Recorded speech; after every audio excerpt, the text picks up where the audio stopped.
হে বোন আমার, আমি তোমাকেই বলছি। তুমি কি আমাকে শুনছো? তুমি তোমাকে কতটুকু চেনো বা জানো?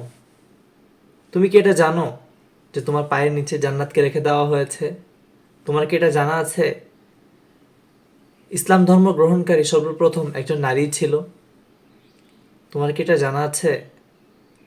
আল্লাহ তালা একজনকে সালাম দিয়েছিলেন, তিনি একজন নারী ছিলেন। তোমার কি এটা জানা আছে? ইসলামের জন্য জীবন দানকারী সর্বপ্রথম একজন নারী ছিল। তোমার কি এটা জানা আছে? ডেলিভারিতে যদি তোমার মৃত্যু হয়, তুমি শহীদা।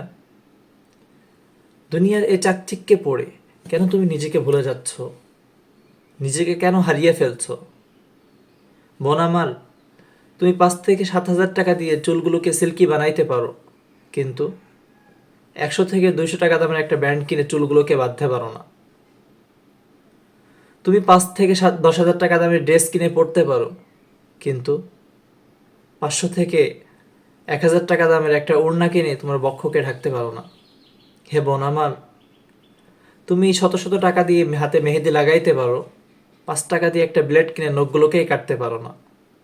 হে বোন আমার, তুমি 2-3 হাজার টাকা দামের জিন্স কিনে পরতে পারো, কিন্তু 1500 টাকা দামের একটা বোরকা কিনে নিজেকে আবৃত করতে পারো না।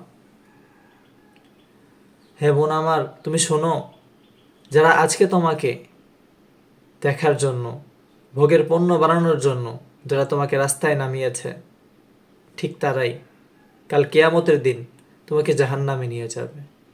সময় থাকতে তুমি তোমার রবের দিকে ফিরো, রবের জন্য ফিরো এবং জান্নাতে যাও।